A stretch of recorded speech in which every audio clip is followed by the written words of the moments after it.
ವೀಕ್ಷಕರಿಗೆಲ್ಲ ನಮಸ್ಕಾರ. ಹಿಂದೂ ಧರ್ಮನ ಯೂಟ್ಯೂಬ್ ಚಾನಲ್ಗೆ ಸ್ವಾಗತ. ಇಂದಿನ ಸಂಚಿಕೆಯಲ್ಲಿ ಜಾತಕದ 7ನೇ ರಾಶಿಯಲ್ಲಿರ್ತಕ್ಕಂಥ ಗ್ರಹದ ಫಲವನ್ನು ತಿಳಿಯೋಣ. ಇನ್ನು ಜ್ಯೋತಿಷಾಸ್ತ್ರದ ಪ್ರಕಾರ 7ನೇ ಮನೆ ವಿವಾಹ ಸ್ಥಾನವನ್ನು ಸೂಚಿಸುತ್ತೆ.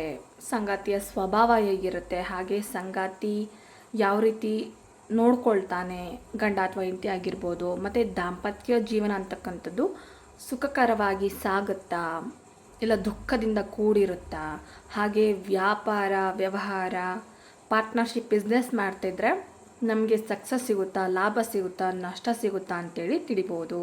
ಹಾಗೆ ಸಾರ್ವಜನಿಕ ಸಂಪರ್ಕ, ವಿದೇಶ ಸಂಬಂಧ, ಇನ್ನು ಸಂಗಾತಿಯ ಸ್ವಭಾವ ಗುಣಗಳು, ಯಾವ ತರಹದ ವ್ಯಕ್ತಿ ನಮಗೆ ಜೀವನದಲ್ಲಿ ಸಂಗಾತಿಯಾಗಿ ಸಿಗ್ತಾರೆ, ಮದುವೆ ಆಗ್ತಕ್ಕಂಥ ಹುಡುಗ ಅಥವಾ ಹುಡುಗಿ ಹೇಗಿರ್ತಾರೆ, ಈ ಎಲ್ಲ ವಿಷಯಗಳು ನಮಗೆ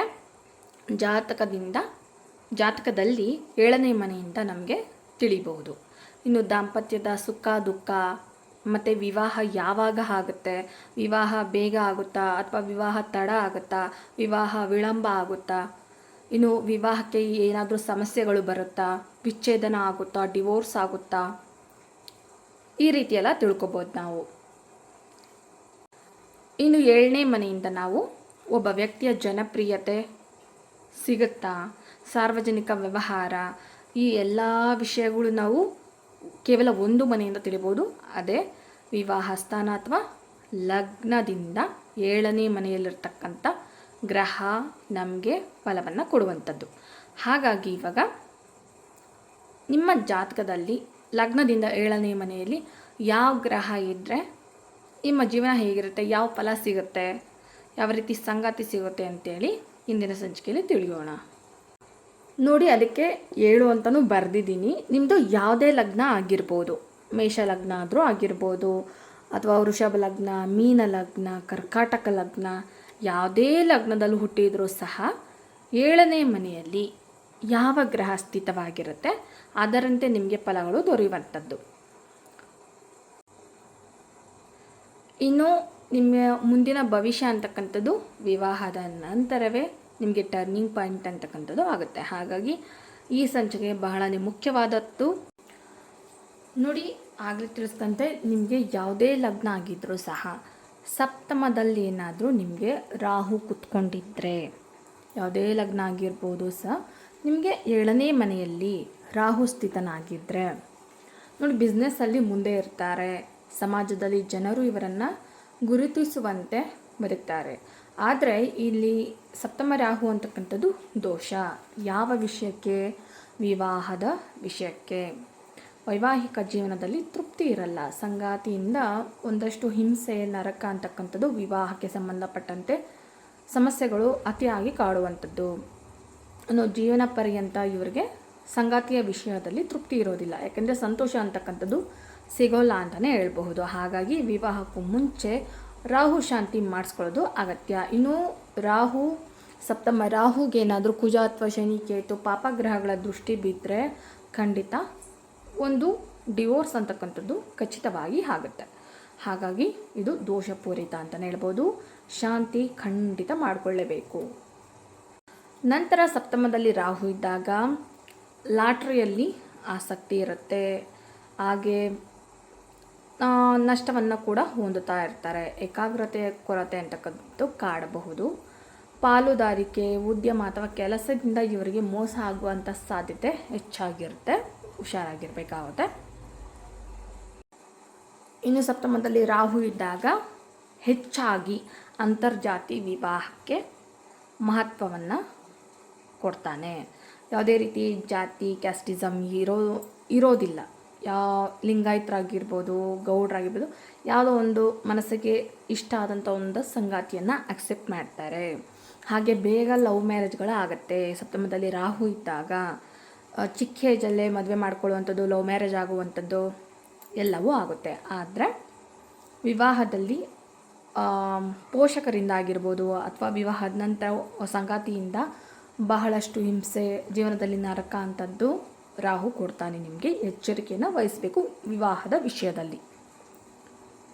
ಇನ್ನು ಸಂಗಾತಿಯನ್ನು ಆಯ್ಕೆ ಮಾಡಿಕೊಳ್ಳುವಾಗ ಅಂದರೆ ಹುಡುಗ ಅಥವಾ ಹುಡುಗಿ ನೋಡ್ತಾ ಇದ್ದರೆ ಜಾತಕಗಳ ಹೊಂದಾಣಿಕೆ ಚೆನ್ನಾಗಿದೆಯಾ ಅಂತೇಳಿ ನೋಡಿಕೊಂಡು, ಇನ್ನು ಲವ್ ಮ್ಯಾರೇಜ್ ಆಗೋರ್ಗೂ ಇದೊಂದು ಕಿವಿಮಾತು ಹಾಗೂ ಎಚ್ಚರಿಕೆ ಕೂಡ. ಹುಷಾರಾಗಿ ಜಾತಕವನ್ನು ಹೊಂದಾಣಿಕೆ ಮಾಡಿಸ್ಕೊಂಡೆ ಹಾಗೂ ರಾಹು ಶಾಂತಿನ ಮಾಡಿಸ್ಕೊಂಡು ಮದುವೆ ಆಗ್ತಕ್ಕಂಥದ್ದು ಒಳ್ಳೆಯದು. ಇದೊಂದು ಎಚ್ಚರಿಕೆಯ ಮಾಹಿತಿಗಳು ಇವೆಲ್ಲವೂ ಸಹ. ತುಂಬ ಒತ್ತಿ ಹೇಳ್ತಾ ಇದ್ದೀನಿ, ಜಾತಕ ವಿಶ್ಲೇಷಣೆ ಮಾಡಿಸ್ಕೊಂಡೇ ಸಪ್ತಮ ರಾಹು ಇದ್ದಾಗ ದೋಷಗಳನ್ನು ನಿವಾರಣೆ ಮಾಡಿಕೊಂಡೇ ಮದುವೆ ಆಗಿ. ನಂತರ ಸಪ್ತಮದಲ್ಲಿ ರಾಹು ಇದ್ದಾಗ ಯಾವಾಗಲೂ ಜೀವನದಲ್ಲಿ ಸಾಕಷ್ಟು ಏನಾದರೂ ಒಂದು ಸಂಕಷ್ಟಗಳು ಬಂದಾಗ ಸೂಸೈಡ್ ಮಾಡ್ಕೊಂಬಿಡೋಣ ಸಾಕಪ್ಪ ಜೀವನ ಅನ್ನಷ್ಟು ಸೂಸೈಡ್ ಥಾಟ್ ಅಂತಕ್ಕಂಥದ್ದು ಇವ್ರ ತಲೆಗೆ ಯಾವಾಗಲೂ ಓಡ್ತಾನೆ ಇರುತ್ತೆ. ಆತ್ಮಹತ್ಯೆ ಯೋಚನೆ ಕಾಡ್ತಾ ಇರುತ್ತೆ. ಈ ರೀತಿಯಾಗಿ ಇರ್ತಕ್ಕಂಥದ್ದು.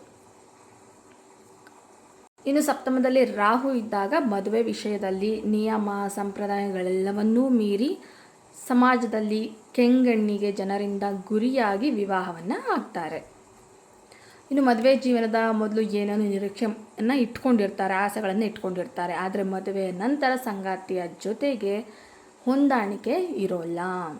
ಒಂದು ವೇಳೆ ಆಗಲೇ ತಿಳಿಸಿದಂತೆ ಡೈವೋರ್ಸ್ ಆದರೆ ಕೇಸ್ ಸರಿಯಾಗಿ ನಡೆಯಲ್ಲ ಮತ್ತು ಎರಡನೇ ಮದುವೆಗೂ ಕೂಡ ಕಷ್ಟ ಅಂತಕ್ಕಂಥದ್ದು ಆಗುತ್ತೆ. ಅಷ್ಟೊಂದು ರಾಹು ತೊಂದರೆ ಕೊಡ್ತಾನೆ ವಿವಾಹಕ್ಕೆ ಸಂಬಂಧಪಟ್ಟಂತೆ. ಈಗ ಜಾತಕದ ಸಪ್ತಮದಲ್ಲಿ ಕೇತು ಇದ್ದಾಗ ಯಾವೆಲ್ಲ ಫಲಗಳನ್ನು ಕೊಡುತ್ತೆ ಅನ್ನೋದನ್ನು ತಿಳಿಯೋಣ. ನೋಡಿ, ಜಾತಕದ ಸಪ್ತಮದಲ್ಲಿ ಕೇತು ಇದ್ದಾಗ ಸಂತಾನ ಅಂತಕ್ಕಂಥದ್ದು ಇವರಿಗೆ ತುಂಬ ಅದೃಷ್ಟವನ್ನು ಕೊಡುತ್ತೆ. ಮಕ್ಕಳಾದ ನಂತರ ಭಾಗ್ಯೋದಯ ಅಂತಕ್ಕಂಥದ್ದು ಆಗುತ್ತೆ. ಇನ್ನು ಒಂಟಿ ಜೀವನ ಕಾಡ್ತಾ ಇರುತ್ತೆ. ಗಂಡ ಇದ್ದರೂ ವಿವಾಹ ಇದ್ದರೂ ಸಹ ಒಂಟಿಯಾಗಿದ್ದರೆ ಸಾಕಪ್ಪ ನೆಮ್ಮದಿ ಅಂತಕ್ಕಂಥದ್ದು ಜೀವನದಲ್ಲಿ ಆಗಾಗ ಆಲೋಚನೆ ಬರ್ತಾ ಇರುತ್ತೆ. ಇನ್ನು ಬಿಸ್ನೆಸ್ ಅಷ್ಟೇನು ಲಾಭದಾಯಕವಾಗಿ ಇರೋದಿಲ್ಲ ಇವ್ರಿಗೆ, ಅಥವಾ ಪಾಲುದಾರಿಕೆ ಉದ್ಯಮ ಅಥವಾ ಪಾರ್ಟ್ನರ್ಶಿಪ್ಪಲ್ಲಿ ಬಿಸ್ನೆಸ್ ಮಾಡ್ತಾಯಿದ್ರೆ ಹೆಚ್ಚಾಗಿ ಇವರಿಗೆ ನಷ್ಟ ಅಂತಕ್ಕಂಥದ್ದು ಆಗ್ತಾ ಇರುತ್ತೆ. ಜೀವನದಲ್ಲಿ ಓಡಾಟ ಪ್ರಯಾಣ, ಇನ್ನು ಜಾಸ್ತಿ ಪ್ರಯಾಣ ಅಂತಕ್ಕಂಥದ್ದು ಇವರ ಜೀವನದಲ್ಲಿ ಜಾಸ್ತಿ ಇರುತ್ತೆ. ಯಾವಾಗಲೂ ದೇವರ ದರ್ಶನ ಮಾಡ್ತಾ ಇರೋದು, ದೇವರಲ್ಲಿ ನಂಬಿಕೆ ಅನ್ನೋದು ಇವರಿಗೆ ಜಾಸ್ತಿ ಇರುತ್ತೆ. ಸಪ್ತಮದಲ್ಲಿ ಕೇತು ಇದ್ದಾಗ ಹೆಚ್ಚಾಗಿ ದೇವಾಲಯಗಳಿಗೆ ಹೋಗ್ತಾ ಇರ್ತಾರೆ. ಬಾಲ್ಯದಲ್ಲಿ ಶಿಕ್ಷಣ ಪದೇ ಪದೇ ಬದಲಿಸ್ತಾ ಇರ್ತಾರೆ. ನಂತರ ಬೇರೆ ಬೇರೆ ವಿಷಯ ಕಲಿಯುವ ಆಸಕ್ತಿ ಇವರಿಗಿರುತ್ತೆ. ಕೆರಿಯರ್ ವಿಷಯದಲ್ಲಿ ಅಂದರೆ ಭವಿಷ್ಯ ಅಂತಕ್ಕಂಥದ್ದು, ಕೆರಿಯರ್ ವಿಷಯದಲ್ಲಿ ಗೊಂದಲ ಅಂತಕ್ಕಂಥದ್ದು ಇವ್ರಿಗಿರುತ್ತೆ. ಕನ್ಫ್ಯೂಷನ್ಸ್ ಜಾಸ್ತಿ. ಒಟ್ಟಾರೆ ಹೇಳೋದಾದರೆ ಸಪ್ತಮದಲ್ಲಿ ರಾಹು ಇದ್ದಂತೆ ಸಪ್ತಮದಲ್ಲಿ ಕೇತು ಕೂಡ ಅಶುಭ ಅಂತಕ್ಕಂಥದ್ದೇ ಹೇಳ್ಬೋದು. ಲವ್ ಮ್ಯಾರೇಜ್ ಆಗಿರಲಿ, ಅರೇಂಜ್ ಮ್ಯಾರೇಜ್ ಆಗಿರಲಿ, ಇನ್ನೂ ಕೆಲವೊಂದೆಡೆ ಏನಾದರೂ ಕೇತುಗೆ ಪಾಪ ಗ್ರಹಗಳ ದೃಷ್ಟಿ ಇದ್ದಾಗ ವಿವಾಹ ವಿಳಂಬ, ವಿವಾಹ ಆಗೋದು ಡೌಟ್ ಅಂತಲೇ ಹೇಳ್ಬೋದು. ಸಪ್ತಮದಲ್ಲಿ ಕೇತು ಇದ್ದಾಗ ಒಂದು ಬೇಗ ಮದುವೆ ಆಗಿ ಜೀವನದಲ್ಲಿ ನೋವು ತಿಂತಾ ಇರ್ತಾರೆ, ಇಲ್ಲಾಂದರೆ ವಿಚ್ಛೇದನ ಕೂಡ ಆಗೋ ಚಾನ್ಸಸ್ ಇರುತ್ತೆ. ಇನ್ನೂ ಕೆಲವರಿಗೆ ಪಾಪ ಗ್ರಹಗಳ ದೃಷ್ಟಿ ಇದ್ದಾಗ ವಿವಾಹ ಖಂಡಿತ ಆಗೋದಿಲ್ಲ. ಎಷ್ಟೋ ಪ್ರಯತ್ನ ಪಡ್ತಾ ಇರ್ತಾರೆ, ಮದುವೆ ಸೆಟ್ ಆಗಲ್ಲ, ಮ್ಯಾಚ್ ಅಂದರೆ ಜಾತಕ ಹೊಂದಾಣಿಕೆ ಆಗೋದಿಲ್ಲ, ಅಥವಾ ಏನೋ ಒಂದು ಸಮಸ್ಯೆ ಆಗಿ ವಿವಾಹ ವಿಳಂಬ ಆಗ್ತಾನೆ ಇರುತ್ತೆ. ಇಲ್ಲ ಅಂದರೆ ಕೆಲವೊಂದು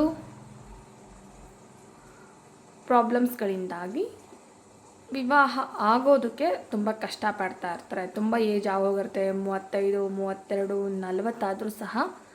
ಇನ್ನು ಕೆಲವರಿಗೆ ಸಪ್ತಮದಲ್ಲಿ ಕೇತು ಇದ್ದಾಗ ಮದುವೆ ವಿಷಯದಲ್ಲಿ ಇಂಟ್ರೆಸ್ಟ್ ಇರೋಲ್ಲ, ಆಸಕ್ತಿ ಇರೋದಿಲ್ಲ. ಒಂಟಿಯಾಗಿದ್ದರೆ ಜೀವನ ಸಾಕಪ್ಪ ಅನ್ನೋದು ಕೆಲವರ ಥಿಂಕಿಂಗ್ ಆಗಿರುತ್ತೆ. ಹಾಗಾಗಿ ಸಪ್ತಮದಲ್ಲಿ ಕೇತು ಕೂಡ ಒಳ್ಳೆಯದಲ್ಲ. ಶಾಂತಿ ಖಂಡಿತ ಮಾಡಿಸ್ಕೊಳ್ಳಿ. ಶಾಂತಿ ಮಾಡಿಸ್ಕೊಂಡ ನಂತರವೇ ಹುಡುಗ ಹುಡುಗಿನ ನೋಡೋದು ಅಥವಾ ಮದುವೆಗೆ ದಿನಾಂಕ ಮದುವೆಯನ್ನು ಮಾಡ್ಕೊಳ್ಳೋದಕ್ಕೆ ಮುಂದಾಗೋದು ಮಾಡಿ. ಇಲ್ಲಾಂದರೆ ಸಪ್ತಮ ಕೇತು 200% ಖಂಡಿತ ತೊಂದರೆ, ಸಾಕಷ್ಟು ತೊಂದರೆ ವಿವಾಹದಲ್ಲಿ ಆಗಿರ್ಬೋದು, ಅಥವಾ ಜಾಬ್ಗೆ ಎಲ್ಲದಕ್ಕೂ ಕೇತು ತೊಂದರೆ ಮಾಡ್ತಾನೆ. ನಂತರ ಸಪ್ತಮದಲ್ಲೇನಾದರೂ ನಿಮಗೆ ಶನಿ ಕುತ್ಕೊಂಡಾಗ, ಶನಿ ನಿಮ್ಮದು ಯಾವ್ದು ಆಗಲೇ ತಿಳಿಸ್ದಂತೆ ಮೊದಲೇ ಹೇಳಿದಂತೆ ಯಾವುದೇ ಲಗ್ನ ಆಗಿರಬಹುದು, ಸಪ್ತಮದಲ್ಲೇನಾದರೂ ಶನಿ ಕುತ್ಕೊಂಡಾಗ ಇದು ಕೂಡ ದೋಷಪೂರಿತ ಆಗಿರುತ್ತೆ ಅಂತಲೇ ಹೇಳ್ಬಹುದು. ಯಾಕೆಂದರೆ ಶನಿ ಕೂಡ ಅಶುಭ ಹಾಗೂ ಪಾಪಗ್ರಹ. ಇನ್ನು ಸಪ್ತಮದಲ್ಲಿ ಶನಿ ಕುತ್ಕೊಂಡಾಗ ಕರ್ಮಕ್ಕೆ ಹೆಚ್ಚು ಮಹತ್ವ ಕೊಡ್ತಾರೆ. ಹಾಗೆ ಸಪ್ತಮದಲ್ಲಿ ಶನಿ ಇರೋದ್ರಿಂದ ಮದುವೆ ನಿಧಾನ ಆಗುತ್ತೆ. ಯಾರಿಗೆಲ್ಲ ಸಪ್ತಮದಲ್ಲಿ ಶನಿ ಕೂತ್ಕೊಂಡಿರ್ತಾನೆ ಅವ್ರ ಮದುವೆ ಎಷ್ಟೇ ಪ್ರಯತ್ನ ಪಡಲಿ, ಎಷ್ಟೇ ಹುಡುಗ ಅಥವಾ ಹುಡುಗಿ ನೋಡ್ತಾ ಇರಲಿ, ಮದುವೆ ಬೇಗ ಆಗೋದಿಲ್ಲ. ನಂತರ ಇನ್ನು ಮದುವೆ ಆದರೆ ಇವರು ಮತ್ತು ಸಂಗಾತಿಯ ವಯಸ್ಸಿನ ಅಂತರ ಹೆಚ್ಚಿರುತ್ತೆ. ಹುಡುಗ ಅಥವಾ ಹುಡುಗಿ ಯಾರೇ ಸಿಕ್ಕಿದ್ರೂ ಸಹ ತುಂಬ ವಯಸ್ಸಾದವರು, ಸ್ವಲ್ಪ ಏಜ್ ಗ್ಯಾಪ್ ಇರೋರು, 10 ವರ್ಷ ಆಗಿರ್ಬೋದು, 5 ವರ್ಷದ ಮೇಲೆ 10 ವರ್ಷ, 15 ವರ್ಷ, ಈ ರೀತಿಯಾಗಿ ಏಜ್ ಗ್ಯಾಪಿಂದ ಪಾರ್ಟ್ನರ್ ಅಂತಕ್ಕಂಥದ್ದು ಸಿಗ್ತಾರೆ. ಇನ್ನು ಸಪ್ತಮದಲ್ಲಿ ಶನಿ ಇದ್ದಾಗ ಕೆಲಸ ಅಚ್ಚುಕಟ್ಟಾಗಿ ಶಿಸ್ತಿನಿಂದ ಇರ್ತಾರೆ ಯಾವಾಗಲೂ. ಹಾಗಾಗಿ ಕೆಲಸ ಕೂಡ ಅಚ್ಚುಕಟ್ಟಾಗಿ ಮಾಡ್ತಾರೆ, ಕರ್ತವ್ಯ ನಿಷ್ಠೆ ಇರುತ್ತೆ. ಇನ್ನು ಹೆಚ್ಚಾಗಿ ರಿಯಲ್ ಎಸ್ಟೇಟ್ನಲ್ಲಿ ಹೆಚ್ಚು ಈ ವ್ಯಕ್ತಿ ಅಂತಕ್ಕಂಥದ್ದು ಸಫಲತೆಯನ್ನು ಪಡಿತಾರೆ. ಸಪ್ತಮದಲ್ಲಿ ಶನಿ ಇರೋರಿಗೆ ರಿಯಲ್ ಎಸ್ಟೇಟ್ ಚೆನ್ನಾಗಿ ಆಗಿಬರುತ್ತೆ.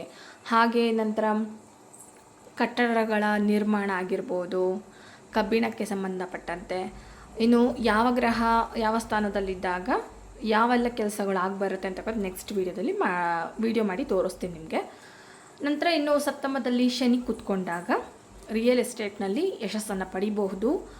ಕೃಷಿ, ಲೋಹ ಉದ್ಯಮ ಹಾಗೆ ಪೆಟ್ರೋಲಿಯಂ ಕ್ಷೇತ್ರದಲ್ಲೂ ಸಹ ಇವರು ಸಫಲತೆಯನ್ನು, ಯಶಸ್ಸನ್ನು ಪಡಿಬೋದು, ಲಾಭವನ್ನು ತಂದುಕೊಡ್ತಾನೆ. ಆದರೆ ವಿವಾಹ ಕ್ಷೇತ್ರ ಬಿಟ್ಟು ಉಳಿದೆಲ್ಲ ಕೆಲಸಗಳಲ್ಲೂ ಶನಿ ಪರಮಾತ್ಮ ನಿಮಗೆ ಒಳ್ಳೆಯದೇ ಮಾಡಿಕೊಡ್ತಾನೆ ವಿವಾಹದಲ್ಲಿ. ಹಾಗಾಗಿ ನೀವು ಇದಕ್ಕೆ ಶನಿ ಶಾಂತಿ ಮಾಡಿಸ್ಕೊಂಡೆ ನೀವು ಮದುವೆಗೆ ಮುಂದೆ ಬನ್ನಿ ಅಂತ ಹೇಳ್ತಾ ಶುಭವಾಗಲಿ. ಈಗ ಸಪ್ತಮದಲ್ಲಿ ಯಾವುದೇ ಲಗ್ನ ಆಗಿದ್ರೂ ಸಹ ಸಪ್ತಮದಲ್ಲೇನಾದರೂ ನಿಮಗೆ ಶುಕ್ರ ಕುತ್ಕೊಂಡಾಗ ಯಾವ ರೀತಿ ಫಲಗಳಿರುತ್ತೆ ಅನ್ನೋದನ್ನು ತಿಳಿಯೋಣ. ನೋಡಿ, ಸಪ್ತಮದಲ್ಲಿ ಶುಕ್ರ ಇದೊಂದು ಶುಭದ ಜಾತಕ ಅಂತಲೇ ಹೇಳ್ಬೋದು. ಇವರ ಅದೃಷ್ಟ ಅಂತಕ್ಕಂಥದ್ದು, ಭಾಗ್ಯೋದಯ ಅಂತಕ್ಕಂಥದ್ದು ಮದುವೆ ನಂತರ ಆಗುತ್ತೆ. ಇನ್ನು ಸಪ್ತಮದಲ್ಲಿ ಶುಕ್ರ ಇರೋರಿಗೆ ಲವ್ ಮ್ಯಾರೇಜ್ ಇಂಟ್ರೆಸ್ಟ್ ಜಾಸ್ತಿ ಇರುತ್ತೆ. ಬಹಳ ಚಿಕ್ಕ ವಯಸ್ಸಿನಲ್ಲಿ ಇವ್ರಿಗೆ ಪ್ರೇಮ ವಿವಾಹ, ಲವ್ ಮ್ಯಾರೇಜ್ ಅಂತಕ್ಕಂಥದ್ದು ಆಗುವಂಥದ್ದು. ನಂತರ ಕವಿತೆ ಬರೆಯುವಂಥ ಆಸಕ್ತಿ ಇವರಿಗೆ ಇರುತ್ತೆ. ನಂತರ ಇನ್ನು ಮೊದಲಿಗೆ ತಿಳಿಸಿದಂತೆ ಸಪ್ತಮದಲ್ಲಿ ಶುಕ್ರ ಇರೋದು ತುಂಬ ಅದೃಷ್ಟದ ಜಾತಕ, ಅದೃಷ್ಟದ ವ್ಯಕ್ತಿ ಅಂತಲೇ ಹೇಳ್ಬಹುದು. ನಂತರ ಯಾಕಂದರೆ ಆಗಲೇ ತಿಳಿಸಿದಂತೆ ವಿವಾಹ ನಂತರ ಅದೃಷ್ಟ ಅಂತಕ್ಕಂಥದ್ದು ಇರುತ್ತೆ. ಹಾಗೆ ಇನ್ನು ಸಪ್ತಮದಲ್ಲಿ ಶುಕ್ರ ಇದ್ದಾಗ ಸುಂದರ ಗಂಡ ಅಥವಾ ಹೆಂಡತಿ ಅಂದರೆ ವಧು ಅಥವಾ ವರ ಅಂತ ತುಂಬ ಸುಂದರವಾಗಿರ್ತಾರೆ ಅಂತ ಪಾರ್ಟ್ನರ್ ಅಂತಕ್ಕಂಥದ್ದು ಇವರಿಗೆ ಸಿಗುತ್ತೆ.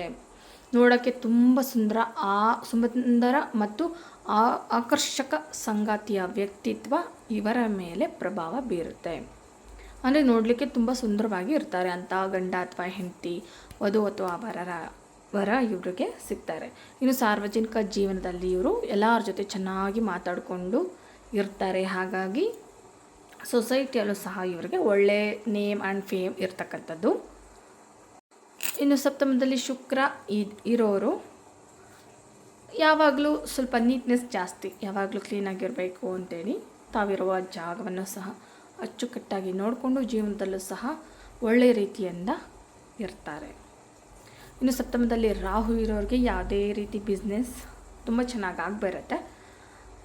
ಇನ್ನು ವೈವಾಹಿಕ ಜೀವನ ಕೂಡ ಒಳ್ಳೆ ಅರ್ಥ ಮಾಡಿಕೊಳ್ಳುವಂಥ ಸುಂದರ ವ್ಯಕ್ತಿತ್ವ ಹಾಗೂ ಸುಂದರ ವ್ಯಕ್ತಿಯವ್ರಿಗೆ ಪಾರ್ಟ್ನರ್ ಆಗಿ ಸಿಗ್ತಾರೆ. ಈಗ ಸಪ್ತಮದಲ್ಲೇನಾದರೂ ನಿಮ್ಮ ಜಾತಕದಲ್ಲಿ ಯಾವುದೇ ಲಗ್ನ ಆಗಿರ್ಬೋದು, ಸಪ್ತಮದಲ್ಲೇನಾದರೂ ನಿಮಗೆ ಗುರು ಕೂತ್ಕೊಂಡಾಗ ಯಾವ ರೀತಿ ಪಾರ್ಟ್ನರ್ ಸಿಗುತ್ತೆ ಹಾಗೂ ಮುಂದಿನ ಜೀವನ ಭವಿಷ್ಯ ಅಂತಕ್ಕಂಥದ್ದು ಹೇಗಿರುತ್ತೆ ಅನ್ನೋದು ತಿಳಿಯೋಣ. ನೋಡಿ, ಸಪ್ತಮದಲ್ಲಿ ಸಂಗಾತಿ ಸ್ಥಾನದಲ್ಲೇನಾದರೂ ನಿಮಗೆ ಗುರು ಕೂತ್ಕೊಂಡಾಗ ಇವರ ಸಂಗಾತಿ ಜ್ಞಾನಿಯಾಗಿರ್ತಾಳೆ, ಬುದ್ಧಿಶಾಲಿಯಿಂದ ಇರ್ತಾರೆ ಮಾನಸಿಕವಾಗಿ ಸದೃಢರಾಗಿರ್ತಾರೆ. ಇನ್ನು ಸಂಗಾತಿಗೆ ಶಿಕ್ಷಣ ಮತ್ತು ಕಾನೂನು, ಆರ್ಥಿಕ ಕ್ಷೇತ್ರದಲ್ಲಿ ಸಫಲತೆಯನ್ನು ಪಡೆಯುವಂತರಾಗಿರ್ತಾರೆ. ಇನ್ನು ಇವರ ಪಾರ್ಟ್ನರ್ ಬಂದು ನೋಡೋಕ್ಕೆ ಸುಂದರವಾಗಿರ್ತಾರೆ, ಹಾಗೆ ತುಂಬಾ ಸಿಂಪಲ್ ಆಗಿರ್ತಾರೆ. ಇನ್ನು ಸಪ್ತಮದಲ್ಲಿ ಗುರು ಇದ್ದಾಗ ಸಿಗುವಂಥ ಪಾರ್ಟ್ನರ್ ತುಂಬ ಸರಳ ವ್ಯಕ್ತಿಯಾಗಿರ್ತಾರೆ. ಕೆಲವರು ಇರ್ತಾರೆ, ಈಗ ನೋಡಿ ಸಪ್ತಮದಲ್ಲಿ ಶುಕ್ರ ಇದ್ದಾಗ ಅವರ ಪಾರ್ಟ್ನರ್ ಏನು ಮಾಡ್ತಾರೆ, ಯಾವಾಗಲೂ ರಾಯಲ್ ಆಗಿರಬೇಕು, ಗ್ರ್ಯಾಂಡ್ ಆಗಿರಬೇಕು ಅಂತ ಕೆಲವರು ಇಷ್ಟಪಡ್ತಾರೆ. ತುಂಬ ಮೇಕಪ್ ಮಾಡ್ಕೊಳ್ಳೋದು ಅಂತ ಈ ರೀತಿ ಇಷ್ಟಪಡ್ತಾರೆ. ಯಾವಾಗಲೂ ತುಂಬ ಗಾಢವಾದ ಸೆಂಟ್ ಹಾಕ್ಕೊಂಡಿರ್ತಾರೆ ನೋಡಿ, ಅವ್ರಿಗೆಲ್ಲ ಸಪ್ತಮ ಶುಕ್ರ ಇರ್ತಾನೆ. ಅವನ ಶುಕ್ರನ ವ್ಯಕ್ತಿತ್ವ ಹಾಗೆ. ಇನ್ನು ಸಪ್ತಮದಲ್ಲಿ ಏನಾದರೂ ಗುರು ಇದ್ದಾಗ ತುಂಬ ಸರಳ ವ್ಯಕ್ತಿ, ಕಾಟನ್ ಸೀರೆ ಹಾಕ್ಕೊಂಡು, ಒಬ್ಬ ಟೀಚರ್ ಹೇಗಿರ್ತಾರೆ ಕಾಟನ್ ಸೀರೆ ಹಾಕ್ಕೊಂಡು, ಪೊಲಿಟಿಷಿಯನ್ಸ್ ಆ ರೀತಿ ತುಂಬಾ ಎಷ್ಟೇ ಶ್ರೀಮಂತಿಕೆ ಇದ್ದರೂ ಸಹ ತುಂಬಾ ಸರಳವಾಗಿ ಇರ್ತಾರೆ. ನೋಡೋದಕ್ಕೆ ಗ್ರ್ಯಾಂಡಾಗಿ ಅವರು ಇಷ್ಟಪಡೋದಿಲ್ಲ. ಗ್ರ್ಯಾಂಡ್ ಡ್ರೆಸ್ಗಳಾಗಿರ್ಬೋದು, ಗ್ರ್ಯಾಂಡ್ ಜ್ಯುವೆಲರಿಗಳು, ಗೋಲ್ಡು, ಕೆಲವ್ರಿಗೆ ಇಷ್ಟ ಗ್ರ್ಯಾಂಡಾಗಿರಬೇಕು, ರಾಯಲ್ ಆಗಿರಬೇಕು, ನಾನೇ ಹೈಲೈಟ್ ಕಾಣಬೇಕು ಅಂತೇಳಿ. ಬಟ್ ಸಪ್ತಮದಲ್ಲಿ ಗುರು ಇದ್ದಾಗ ಅಂತಹ ವ್ಯಕ್ತಿ ಏನು ಮಾಡಿ ತುಂಬ ಸರಳ. ನೀವೇ ಕೊಟ್ಟು ಚಿನ್ನ ಹಾಕ್ಕೊಳ್ಳಪ್ಪ, ಚಿನ್ನ ಹಾಕ್ಕೊಳ್ಳೆ ಅಂದರೆ ಬೇಡಮ್ಮ, ಸಿಂಪಲ್ ಆಗಿದ್ರೆ ಚೆಂದ, ಈ ಥರ ಹೇಳ್ತಾರೆ ಮಕ್ಕಳು. ಚಿಕ್ಕ ವಯಸ್ಸಿನಲ್ಲೇ ಆಗಿರ್ತಾರೆ. ಆ ರೀತಿ ಸರಳ ವ್ಯಕ್ತಿತ್ವ ಹಾಗೂ ಸರಳ ಜೀವನ ಅಂತಕ್ಕಂಥದ್ದು ಅವರದ್ದಾಗಿರುತ್ತೆ. ನೋಡಲಿಕ್ಕೂ ಕೂಡ ಮಾತೆ ಸರಸ್ವತಿಯಾಗಿ ಯಾವಾಗಲೂ ತುಂಬಾ ಸರಳವಾಗಿ ಇರ್ತಾರೆ. ಇನ್ನು ಹಿರಿಯರಿಗೆ ಹೆಚ್ಚು ಗೌರವ ಕೊಡೋರಾಗಿರ್ತಾರೆ. ಹಿರಿಯರ ಜೊತೆ ಹೆಚ್ಚು ಬೆರೀತಾರೆ ಇಂತಹ ವ್ಯಕ್ತಿ. ಸಪ್ತಮದಲ್ಲಿ ಗುರು ಇದ್ದಾಗ ದೊಡ್ಡವರು ಅಂದರೆ, ಹಿರಿಯರು ಅಂದರೆ ತುಂಬ ಗೌರವ ಕೊಟ್ಟು ಗೌರವದಿಂದ ಮಾತಾಡೋದು. ಇನ್ನು ಹಿರಿಯರ ಜೊತೆ ಕೆಲವರು ನಾರ್ಮಲಾಗಿ ಎಲ್ಲರೂ ಬೆರೆಯೋದಿಲ್ಲ ನೋಡಿ. ಈಗ ಮೇಷರಾಶಿ ಆಗಿರ್ಬೋದು, ವೃಶ್ಚಿಕ ರಾಶಿ ಆಗಿರ್ಬೋದು, ಅಥವಾ ಸಪ್ತಮದಲ್ಲಿ ಕುಜ ಇದ್ದಾಗ ಇವರೆಲ್ಲ ಹಿರಿಯರ ಜೊತೆ ಬೆರೆಯೋದಿಲ್ಲ ಜಾಸ್ತಿ. ಹೊಂದಾಣಿಕೆ ಅನ್ನೋದು ತುಂಬ ಕಷ್ಟ. ಬಟ್ ಸಪ್ತಮದಲ್ಲಿ ಗುರು ಇದ್ದಾಗ ಹಿರಿಯರನ್ನು ಜಾಸ್ತಿ ಇಷ್ಟಪಡ್ತಾರೆ. ಹಿರಿಯರ ಜೊತೆ ಅತ್ತೆ ಮಾವ ಯಾರೆಲ್ಲ ಇರ್ತಾರೆ ಸಂಬಂಧಿಕರು, ಅವ್ರ ಜೊತೆ ತುಂಬ ಚೆನ್ನಾಗಿ ಬೆರೀತಾರೆ. ಒಳ್ಳೆಯ ವ್ಯಕ್ತಿತ್ವ ಅಂತಕ್ಕಂಥದ್ದು ಇವರಿಗಿರುತ್ತೆ. ಇನ್ನು ಧರ್ಮ, ದೇವರ ಭಕ್ತಿ, ಧಾರ್ಮಿಕತೆಯಲ್ಲಿ ಆಸಕ್ತಿ ಅಂತಕ್ಕಂಥದ್ದು ಇವರಿಗಿರುತ್ತೆ. ಇನ್ನು ಚಾರಿತ್ರ ಶುದ್ಧವಾಗಿ ಇರುತ್ತೆ. ಇವ್ರಿಗೆ ಜೀವನದಲ್ಲಿ ಸಪೋರ್ಟ್ ಯಾವಾಗಲೂ ಕೊಡ್ತಾ ಇರ್ತಾರೆ. ಇನ್ನು ಕೆಲವು ಬಾರಿ ಇವರು ಅತಿಯಾಗಿ ಧಾರ್ಮಿಕಕ್ಕೆ ಒಳಗಾಗ್ಬಿಡ್ತಾರೆ. ಅದೊಂದು ಸ್ವಲ್ಪ ಕಡಿಮೆ ಮಾಡಿಕೊಳ್ಬೇಕು ಅಷ್ಟೇ.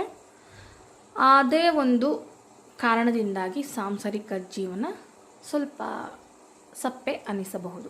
ಅದು ಬಿಟ್ಟರೆ ಇನ್ನು ಸಪ್ತಮದಲ್ಲಿ ಗುರು ಇದ್ದಾಗ ತುಂಬಾ ಒಳ್ಳೆಯ ಪಾರ್ಟ್ನರ್ ಅಂತಕ್ಕಂಥದ್ದು ನಿಮಗೆ ಸಿಗ್ತಾರೆ. ನಂತರ ಇನ್ನು ಸಂಗಾತಿಯ ಜೊತೆಗೆ ಉತ್ತಮ ಬಾಂಧವ್ಯ ಇರುತ್ತೆ. ಯಾವಾಗಲೂ ಗೌರವದಿಂದ ಮಾತಾಡ್ತಾರೆ. ಇನ್ನು ಸಪ್ತಮದಲ್ಲಿ ಗುರು ಇದ್ದಾಗ ಲವ್ ಮ್ಯಾರೇಜ್ಗಿಂತ ಜಾಸ್ತಿ ಅರೇಂಜ್ ಮ್ಯಾರೇಜ್ ಆಗಿಬಿಡ್ತಾರೆ. ಅರೇಂಜ್ ಮ್ಯಾರೇಜ್ಗೆ ಇವ್ರಿಗೆ ಇಂಟ್ರೆಸ್ಟ್ ಅಂತಕ್ಕಂಥದ್ದು, ಆಸಕ್ತಿ ಅಂತಕ್ಕಂಥ ಇರುತ್ತೆ. ಲವ್ ಮ್ಯಾರೇಜ್ಗೆ, ಪ್ರೇಮ ವಿವಾಹಕ್ಕೆ ಅಷ್ಟೊಂದು ಇವ್ರಿಗೆ ಆಸಕ್ತಿ ಅಂತಕ್ಕಂಥದ್ದು ಇರೋದಿಲ್ಲ. ಹಾಗಾಗಿ ಅರೇಂಜ್ ಮ್ಯಾರೇಜ್ ಆಗ್ತಕ್ಕಂಥದ್ದು ಹೆಚ್ಚಾಗಿ ಇವ್ರಿಗೆ. ನಂತರ ಇನ್ನು ಸಪ್ತಮದಲ್ಲಿ ಗುರು ಇದ್ದಾಗ ಇವರ ಪಾರ್ಟ್ನರ್ ಏನಿರ್ತಾರೆ, ವಧು ಅಥವಾ ವರ, ಸಪೋರ್ಟಿವ್ ಆಗಿರ್ತಾರೆ. ಎಂಥ ಕಷ್ಟ ಬಂದರೂ ಧೈರ್ಯ ಕೊಡ್ತಾರೆ. ಖಂಡಿತ ನೀವು ಈ ಕಷ್ಟದಿಂದ ಹೊರಗೆ ಬರ್ತೀರಾ, ಈ ಕೆಲಸ ಆಗುತ್ತೆ ಅಂತೇಳಿ ಎಂಥ ಕಷ್ಟದಲ್ಲಿದ್ದರೂ ಸಹ ಕೈ ಹಿಡಿದು ಮೇಲೆ ನಡೆಸ್ತಾರೆ. ಇನ್ನು ಧಾರ್ಮಿಕ ವ್ಯಕ್ತಿ ಆಗಿರೋದ್ರಿಂದ ಸಾಮಾಜಿಕ ಸಂಪರ್ಕ, ಸೊಸೈಟಿಯಲ್ಲೂ ಸಹ ಒಳ್ಳೆ ನೇಮ್ ಇರುತ್ತೆ. ಮದುವೆ ನಂತರ ಸಾಮಾಜಿಕ ಸಂಪರ್ಕ ಇನ್ನೂ ಹೆಚ್ಚಾಗಿ ಬೆಳೆಸ್ಕೊತಾರೆ. ಮದುವೆ ನಂತರ ಆದಾಯದ ಮೂಲ ಕೂಡ ನಿಮಗೆ ಹೆಚ್ಚಾಗಿರುತ್ತೆ. ಏಕೆಂದರೆ ಎಲ್ಲದಕ್ಕೂ ಸಪೋರ್ಟ್ ಮಾಡ್ತಾರೆ.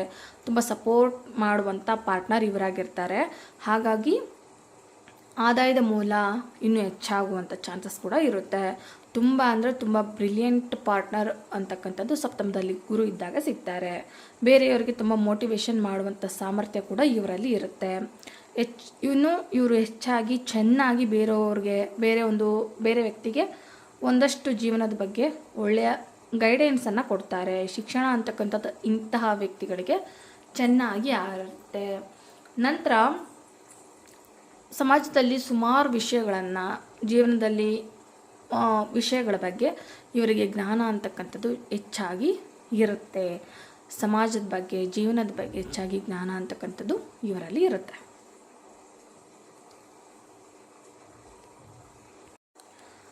ಇನ್ನು ಯಾವುದೇ ಲಗ್ನ ಆಗಿದ್ದರೂ ಸಹ ಜಾತಕದಲ್ಲಿ 7ನೇ ಮನೆಯಲ್ಲಿ ಬುಧ ಇದ್ದರೆ ಯಾವೆಲ್ಲ ಫಲಗಳು ಇರುತ್ತೆ ಅಂತಕ್ಕಂಥದ್ದು ಈಗ ತಿಳಿಯೋಣ. ನೋಡಿ, ಯಾವುದೇ ಲಗ್ನ ಆಗಿರಬಹುದು, ನಿಮಗೇನಾದರೂ ಸಪ್ತಮದಲ್ಲಿ ಬುಧ ಸ್ಥಿತನಾಗಿದ್ದರೆ ಒಳ್ಳೆಯ ಸ್ನೇಹಿತ, ಬೇರೆಯವರಿಗೆ ಸಹಾಯ ಮಾಡುವ ಪ್ರವೃತ್ತಿ, ಲೇಖನ ಬರೆಯುವಂಥದ್ದಾಗಿರ್ಬೋದು, ಬರವಣಿಗೆ, ಇಷ್ಟು ಬಿಸ್ನೆಸ್ಸಲ್ಲಿ ಇವ್ರಿಗೆ ಹೆಚ್ಚಿನ ಯಶಸ್ಸು ಅಂತಕ್ಕಂಥದ್ದು ಸಿಗುತ್ತೆ. ಇನ್ನು ಸಪ್ತಮದಲ್ಲಿ ಬುಧ ಇದ್ದಾಗ ಸಾಮಾನ್ಯವಾಗಿ ಅವರ ಪಾರ್ಟ್ನರ್ ಎಲ್ಲರೊಂದಿಗೆ ತುಂಬ ಮಾತಿನಲ್ಲೇ ಮರಳು ಮಾಡ್ತಾರೆ ಅಂತ ಹೇಳ್ತಾರಲ್ಲ, ಅಂತಹ ವ್ಯಕ್ತಿ ಇವರಿಗೆ ಪಾರ್ಟ್ನರಾಗಿ ಸಿಗ್ತಾರೆ, ವಧು ಅಥವಾ ವರರಾಗಿ ಸಿಗ್ತಾರೆ. ಇನ್ನು ವ್ಯಾಪಾರ ವ್ಯವಹಾರದಲ್ಲಿ ವಿಶೇಷ ಸಾಮರ್ಥ್ಯವನ್ನು ಹೊಂದಿರ್ತಾರೆ, ತುಂಬ ಬ್ರಿಲಿಯಂಟ್ ಕೂಡ ಆಗಿರ್ತಾರೆ. ಇನ್ನು ಮೀಡಿಯಾ, ಮಾಧ್ಯಮ ಕ್ಷೇತ್ರದಲ್ಲೂ ಸಹ ಯಶಸ್ಸನ್ನು ಕೊಡುವಂಥವ್ರಾಗಿರ್ತಾರೆ. ಇನ್ನು ಇವರು ಬಿಸ್ನೆಸ್, ಇವರಿಗೆ ಒಳ್ಳೆಯ ಯಾವುದೇ ಒಂದು ಬಿಸ್ನೆಸ್ ಆಗಿದ್ದರೂ ಸಹ ಸಪ್ತಮದಲ್ಲಿ ಬುಧ ಇರೋದ್ರಿಂದ ಯಾವುದೇ ಬಿಸ್ನೆಸ್ ಮಾಡಿದ್ರೂ ಒಳ್ಳೆಯ ಯಶಸ್ಸು ಅಂತಕ್ಕಂಥದ್ದನ್ನು ತರ್ತಾರೆ. ಇನ್ನು ಜನರ ಜೊತೆ ಹೇಗೆ ವ್ಯವಹಾರ ಮಾಡಬೇಕು, ಯಾವ ರೀತಿ ಜನರ ಜೊತೆ ಮಾತಾಡಬೇಕು, ಯಾವ ರೀತಿ ಜನರ ಜೊತೆ ಬೆರಿಬೇಕು ಅನ್ನೋದು ಇವರಿಗೆ ಚೆನ್ನಾಗಿ ಗೊತ್ತಿರುತ್ತೆ. ಹಾಗಾಗಿ ಬಿಸ್ನೆಸ್ಸಲ್ಲಿ ಲಾಸ್ ಅನ್ನೋದು ತುಂಬ ಕಡಿಮೆ, ಬಟ್ ಪ್ರಾಫಿಟ್ ಆಗಿರ್ಬೋದು, ಲಾಭ ಆಗಿರ್ಬೋದು ತುಂಬ ಚೆನ್ನಾಗಿ ತೆಗಿತಾರೆ ಸಪ್ತಮದಲ್ಲಿ ಬುಧ ಇದ್ದಾಗ. ಇನ್ನು ಸೋಷಿಯಲ್ ಮೀಡಿಯಾದಲ್ಲೂ ಸಹ ಫೇಮಸ್ ಆಗುವಂಥ ಯೋಗವನ್ನು ಸಪ್ತಮದಲ್ಲಿ ಬುಧ ಇದ್ದಾಗ ತಂದುಕೊಡ್ತಾರೆ. ಇನ್ನು ಇವರ ಮಾತಿನ ಕೌಶಲ್ಯ ತುಂಬ ಚೆನ್ನಾಗಿರುತ್ತೆ. ಕೆಲವ್ರು ಮಾತಾಡಿದ್ರೆ ತುಂಬ ಕೇಳ್ತಾನೆ ಇರ್ತಾರೆ, ಒಬ್ಬರು ಮಾತಾಡ್ತಾ ಇದ್ದರೆ ಸುತ್ತ ಕೂತ್ಕೊಂಡಿರೋಲ್ಲಿ ನೆಮ್ಮದಿಯಾಗಿ ನಗ್ತಾ ಇರ್ತಾರೆ ಅಂತಂದರೆ ಅವರಿಗೆ ಬುಧ ಚೆನ್ನಾಗಿರಬೇಕು, ಸಪ್ತಮದಲ್ಲಿ ಬುಧ ಇರಬೇಕು. ಮಾತಿನಿಂದಲೇ ತುಂಬ ಜನರನ್ನು ಸೆಳೆಯುವಂಥ ಸಾಮರ್ಥ್ಯ ಅಂತಕ್ಕಂಥದ್ದು ಈ ಸಪ್ತಮದಲ್ಲಿ ಬುಧ ಇದ್ದಾಗ ಕೊಡ್ತಾನೆ. ಇನ್ನು ವಿವಾಹಕ್ಕೆ ಬಂದರೆ ಒಳ್ಳೆಯ ತುಂಬ ಫನ್ನಿಯಾಗಿ, ತುಂಬ ತಮಾಷೆಯಾಗಿ ಮಾಡುವಂಥ ಪಾರ್ಟ್ನರ್ ಅಂತಕ್ಕಂಥದ್ದು ಈ ವ್ಯಕ್ತಿಗೆ ಸಿಗ್ತಾರೆ. ಇನ್ನು ಸಪ್ತಮದಲ್ಲಿ ಕುಜ ಇದ್ದಾಗ ನೋಡಿ, ಕುಜ ಯಾವುದೇ ಲಗ್ನ ಆಗಿರ್ಬೋದು, ಸಪ್ತಮದಲ್ಲಿ ಕುಜ ಇದ್ದಾಗ ಇವನೊಬ್ಬ ಪಾಪಗ್ರಹ. ಹಾಗಾಗಿ ಕುಜ ದೋಷ ಅಂತ ಹೇಳ್ತೀವಿ. ಸಪ್ತಮದಲ್ಲಿ ಕುಜ ಎಲ್ಲೇ ಯಾವುದೇ ರಾಶಿಯಲ್ಲಾಗಿರ್ಬೋದು, ಅವನ್ನೆಲ್ಲೇ ಕೂತ್ಕೊಂಡ್ರೂ ಸಹ ನೋಡಿ, ಯಾವುದೇ ಲಗ್ನ ಆಗಿದ್ರೂ ಸಹ ಸಪ್ತಮದಲ್ಲಿ ಕುಜ ಕೂತ್ಕೊಂಡ್ರೆ ಅದನ್ನು ನಾವು ಕುಜದೋಷ ಅಂತೇಳಿ ಕರಿತೀವಿ. ಹಾಗಾಗಿ ಸಪ್ತಮದಲ್ಲಿ ಯಾವಾಗ ಕುಜ ನಿಮಗೆ ಸ್ಥಿತನಾಗಿದ್ದರೆ ಮೊದಲು ನೀವು ಮಾಡ್ಕೊಳ್ಬೇಕಾದಂಥ ಪರಿಹಾರ ಏನಪ್ಪ ಅಂತಂದರೆ, ತಪ್ಪದೆ ಧೈರ್ಯ ಮಾತ್ರ ಮಾಡೋಕ್ಕೋಗ್ಬೇಡಿ. ಯಾವುದೇ ಶಾಂತಿ ಇಲ್ಲದೆ ಮದುವೆ ಮಾಡ್ಕೊಳ್ಳುವಂಥದ್ದಾಗಿರ್ಬೋದು, ಅಥವಾ ಗೊತ್ತಿಲ್ಲದೆ ಲವ್ ಮ್ಯಾರೇಜ್ ಆಗಿಬಿಟ್ರೆ ಜೀವನ ಖಂಡಿತ ಹಾಳು ಮಾಡ್ಕೊತೀರಾ. ತುಂಬ ಜಾತಕಗಳನ್ನ ನೋಡಿದ್ದೀನಿ. ಧೈರ್ಯ ಮಾಡೋಕ್ಕೆ ಹೋಗಬೇಡಿ. ಸಪ್ತಮದಲ್ಲಿ ಯಾರಿಗೆಲ್ಲ ಕುಜ ಇರ್ತಾನೆ ತಪ್ಪದೆ ಕುಜ ಶಾಂತಿ ಮಾಡಿಸ್ಕೊಂಡ್ಲೇಬೇಕು. ಅರ್ಕ ವಿವಾಹ ಆಗಿರ್ಬೋದು, ಕುಂಭ ವಿವಾಹ ಆಗಿರ್ಬೋದು, ಅಥವಾ ಕುಜ ಶಾಂತಿ ತಪ್ಪದೆ ಮಾಡಿಸ್ಕೊಂಡ್ರೆ ನೀವು ವಿವಾಹನ ಆಗಬೇಕು. ಇದೇ ನನ್ನ ಸಜೆಷನ್. ನಂತರ ಇನ್ನು ಸಪ್ತಮದಲ್ಲಿ ಕುಜ ಇದ್ದಾಗ ಅದು ದೋಷ ಆಗಿರುತ್ತೆ, ಹಾಗಾಗಿ ತಪ್ಪದೆ ಶಾಂತಿ ಮಾಡಿಸ್ಕೊಳ್ಬೇಕು. ಇನ್ನು ಇವರಿಗೆ ಶಕ್ತಿ, ಉತ್ಸಾಹ ಜಾಸ್ತಿ ಅನ್ನೋದು, ಶಕ್ತಿ ಜೀವನದಲ್ಲಿ ಉತ್ಸಾಹ ಅನ್ನೋದು ಜಾಸ್ತಿ ಇರುತ್ತೆ. ನಂತರ ಈಗೋ ಪ್ರಾಬ್ಲಮ್ ಇರುತ್ತೆ, ಸಿಕ್ಕಾಪಟ್ಟೆ ಕೋಪ ಇರುತ್ತೆ, ಯಾರ ಮಾತು ಕೇಳೋದಿಲ್ಲ, ಯಾರಿಗೂ ಬಗ್ಗಲ್ಲ ಅಂತವ್ರಲ್ಲ, ಅಂಥ ಪಾರ್ಟ್ನರ್ ಇವರಿಗೆ ಸಪ್ತಮದಲ್ಲಿ ಕುಜ ಇದ್ದಾಗ ಸಿಗ್ತಾರೆ. ಇನ್ನು ಆಗಲೇ ತಿಳಿಸಿದಂತೆ ಕುಜ ಯಾರಿಗೂ ಅಡ್ಜಸ್ಟ್ ಆಗೋದಿಲ್ಲ. ಹಾಗಾಗಿ ಸಪ್ತಮದಲ್ಲಿ ಕುಜ ಇದ್ದಾಗ ಇವರಿಗೆ ಹೊಂದಾಣಿಕೆ ಅನ್ನೋದು, ವಧು ಅಥವಾ ಯಾರು ಮದುವೆ ಆಗ್ತಾರಲ್ಲ ಆ ಪಾರ್ಟ್ನರ್ಗೆ ಹೊಂದಾಣಿಕೆ ಅನ್ನೋದು ತುಂಬ ಕಷ್ಟ ಆಗುತ್ತೆ. ಲವ್ ಮ್ಯಾರೇಜ್ ಆಗಿಬಿಟ್ರಂತೂ ಇನ್ನೂ ಅಧ್ವಾನ ಜೀವನ.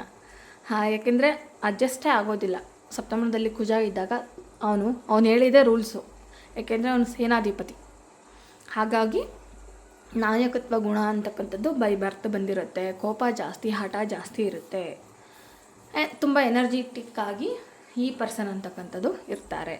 ಇನ್ನು ಮದುವೆ ಜೀವನದಲ್ಲಿಯೇ ತುಂಬಾ ಸಮಸ್ಯೆ ಕೊಡೋದು.